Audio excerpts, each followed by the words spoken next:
Today is April 22, 2026. The hearing of the Committee on Justice is hereby called to order. May I solicit the motion to dispense with the calling of the roll? Madam Chair. The Honorable Keith Flores. Madam Chair, I move to dispense with the calling of the roll. There is a motion to dispense with the calling of the roll. Is there any second? Any objection? Hearing none, the motion is approved. May I solicit the motion to dispense with the reading of the minutes and for the approval of the same? Madam Chair, The Honorable Keith Flores. I move to dispense with the reading of the minutes of the previous meeting and to approve the same, Madam Chair. There is a motion to dispense with the reading of the minutes of the last hearing, including the approval of the same. Do I hear a second? The same has been seconded. Is there any objection? Hearing none, the motion is approved.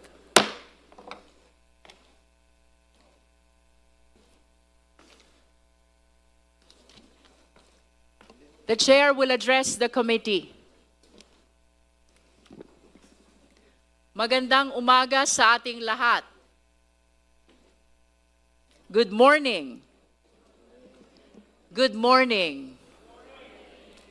Before anything else, it is important that we begin by looking back.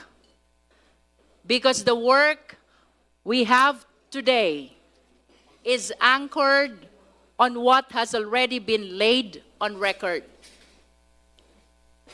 Noong nakaraang pagdinig, April 14, we began by affirming our constitutional mandate, our exclusive power to initiate all cases of impeachment.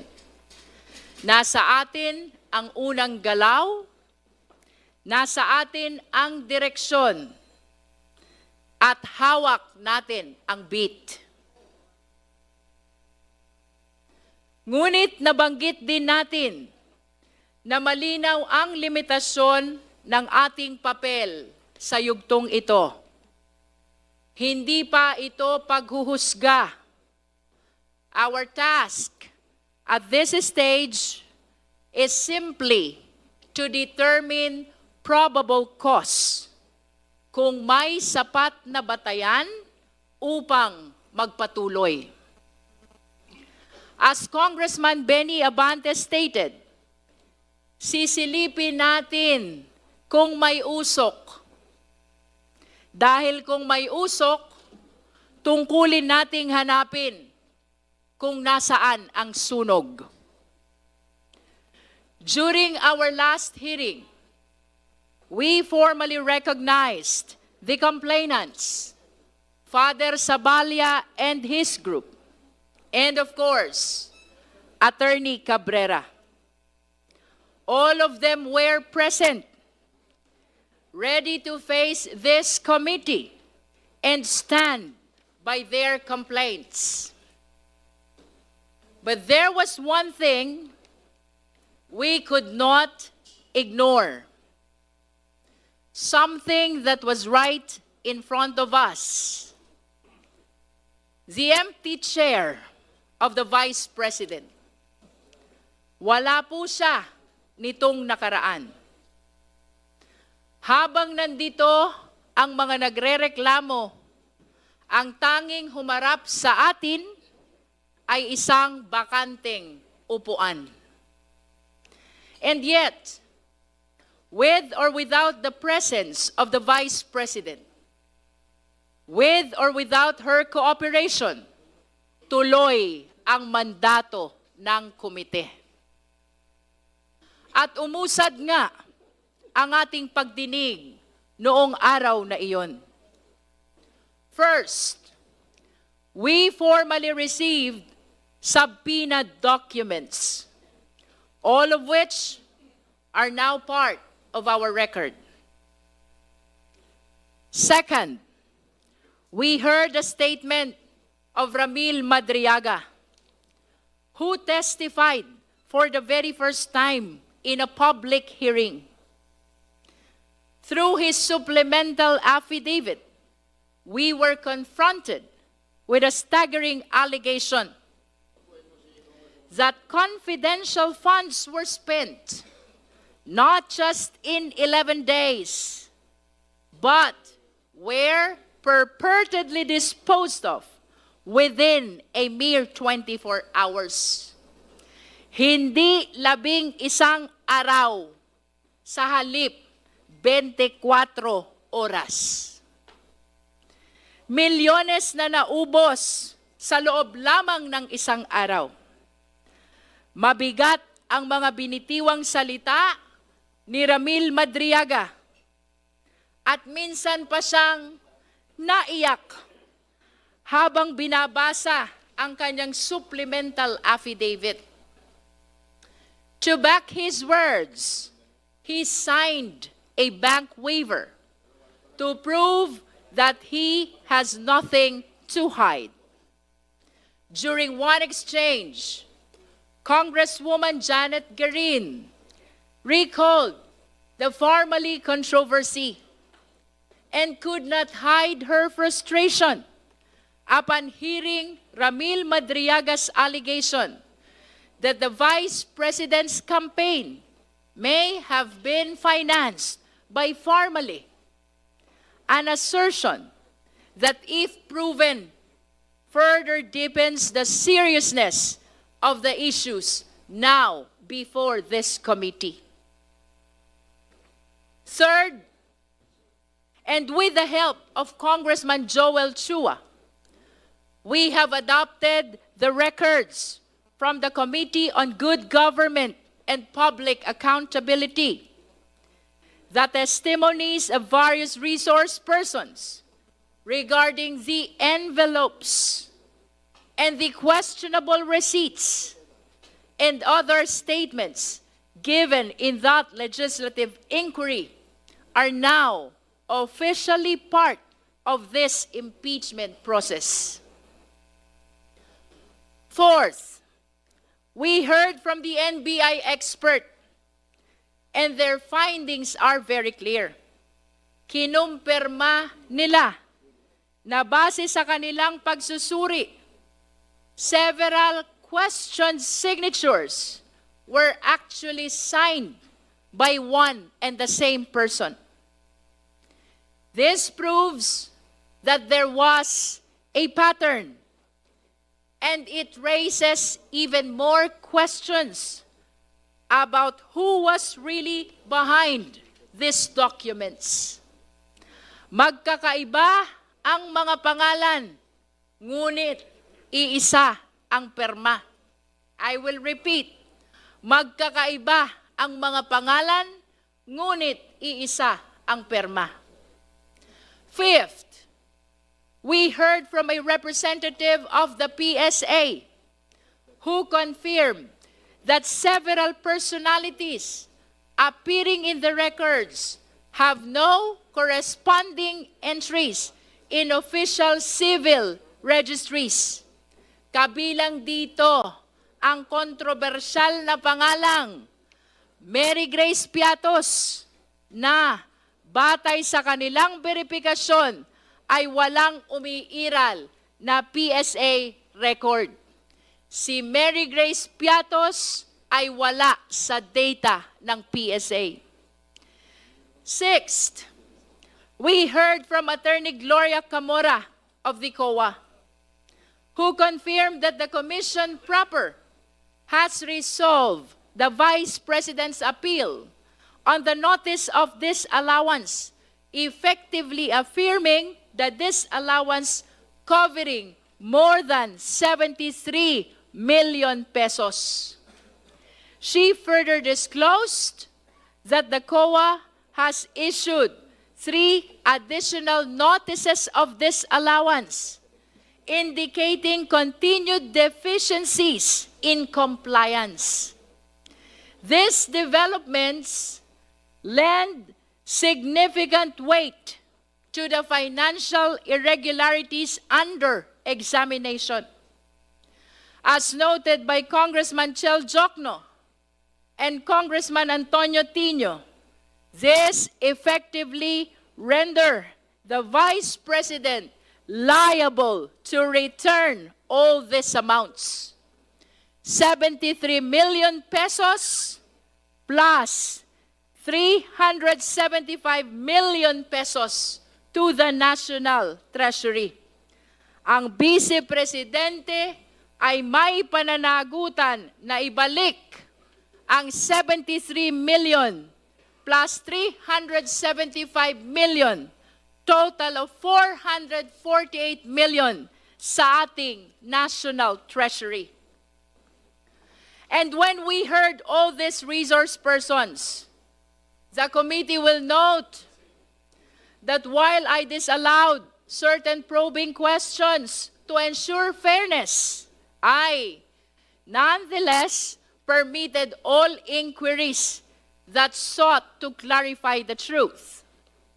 On that note, the records will reflect that the arguments regarding the difference between credibility and character, as well as the confusion between page numbers and dates, were stricken from the record. We have done this to maintain the integrity and order of these proceedings. Sa kabuuan, what we saw was not a single piece of evidence, but a body of evidence. Hindi pa isa-isa, kundi magkakaugnay. But after the hearing, the story did not end there. Sa katunayan, doon pa lamang nagsimula ang mas malakas na ingay sa labas. Marami ang nagulantang, marami ang nag-react. The hearing became the subject of headlines, discussions, statements, particularly from the Vice President. However, it is worth noting that instead of addressing the core issues, the focus shifted to a peripheral matter, ang academic performance umano ng Vice Presidente nung siya'y nag-aaral pa. Samantalang, ang mas mabibigat na usapin tungkol sa confidential funds, sa mga dokumento, sa mga transaksyon ay nananatiling hindi direktang nasasagot. Kumbaga, sa 100 ebidensya, isa lang ang pinupuntirya. Let me be clear. This committee will not take anything at face value, whether said inside this hall or outside of it. Hindi tayo basta maniniwala sa ingay. We will evaluate everything dahil ang katotohanan ay hindi matatagpuan sa mga press release. Ito ay nakasandal sa mga dokumento at sa mga salaysay na sinumpaan. Sa totoo lang, nagos na nga tayo. Tila ginagaslight pa tayo. Ang mas mahalagang tanong ay kung nasaan ang pera. Ngunit ang sagot sa atin ay tungkol sa grado sa kolehiyo. And the worst part, this explanation is not being made here, but everywhere else. Ang gusto natin ay testimonya sa ilalim ng sumpa. Pero ang ibinibigay sa atin, press release at content sa social media. Again, let us be clear. Hindi tayo basta maniniwala. We will evaluate everything. Madriaga's testimony, COA documents, NBI findings, PSA certifications. Lahat ng ito ay kailangang iharap dito. Suriin dito. Timbangin dito. Pero dapat dito. Humarap ang kailangang humarap. Manumpa at magpaliwanag. Dito sa committee ito. Because this is the proper forum. Hindi sapat ang magsalita sa labas. If there's anything to clarify, the best and the only place to do that is here, before this committee, under oath and on record. And that brings us to today. Ngayong April 22, malinaw, the work of this committee continues. Ang mga isyong inilahad ay hindi natapos noong nakaraan. Today, we expect further evidence from the Office of the Ombudsman, from the Bureau of Internal Revenue, from the Securities and Exchange Commission, and Bureau of Internal Revenue, from the Securities and Exchange Commission, and especially from the Anti-Money Laundering Council. We also anticipate testimonies that will help contextualize the data before us, and that includes from former Senator Sani Trillanes. Kung mapapansin ninyo, ang pag-uusapan natin ngayon, mga numero, SALN, tax records from BIR, reports from AMLC. This is the part where the numbers have to be studied, compared, analyzed. And numbers, take note, unlike people, numbers do not have motives. Numbers do not lie. Again, numbers do not lie. At dito po, nagiging mas mabigat ang usapan. Because when we speak of numbers, we are no longer dealing with opinion, spin, or even narrative. We are confronting cold, unyielding facts. Hindi ito napapakiusapan. Hindi ito natatakot. Hindi ito napipilit magsinungaling. A number either matches or it does not. At higit sa lahat, hindi po ito basta numero lamang. Pera ito ng taong bayan. Pera ito ng manggagawang Pilipino na araw-araw kumakayod, ng pamilyang nagtitipid para makabayad ng buwis, ng bawat Pilipinong umaasa na ang kanilang ambag ay napupunta sa tama. A peso is either accounted for or it is missing.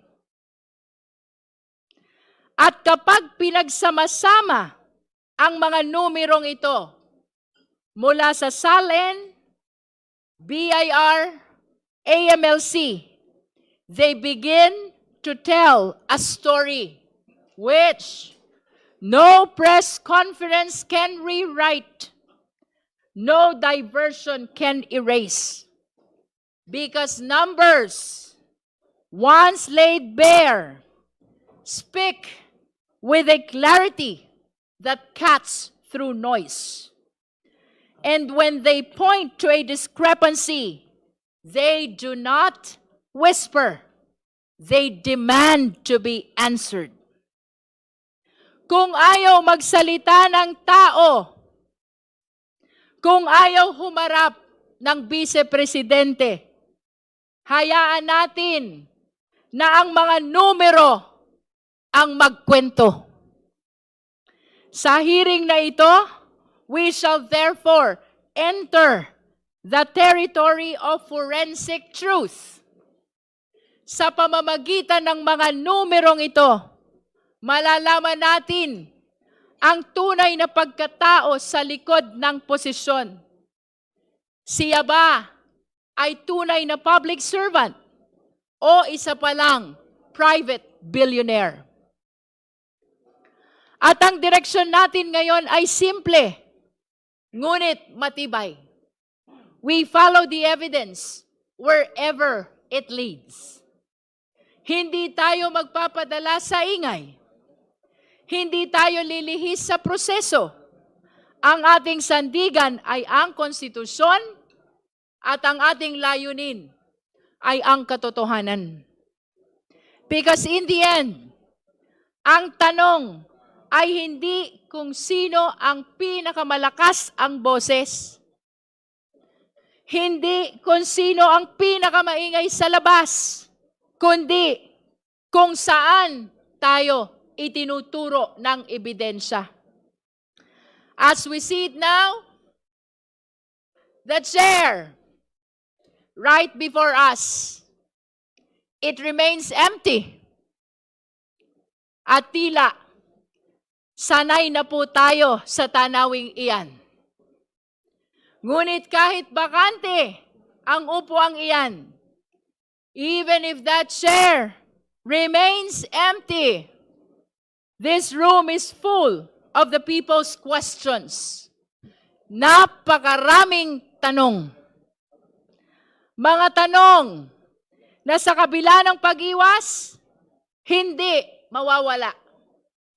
Sa kabila ng pananahimik, hindi maglalaho. Mga tanong na kailanman ay hindi kayang takasan ng bakanteng upuan. Not today. Not anymore. Let the evidence speak. Let the numbers testify. Let the chips fall where they may be. Let us finally resume this hearing. With that, this committee shall proceed.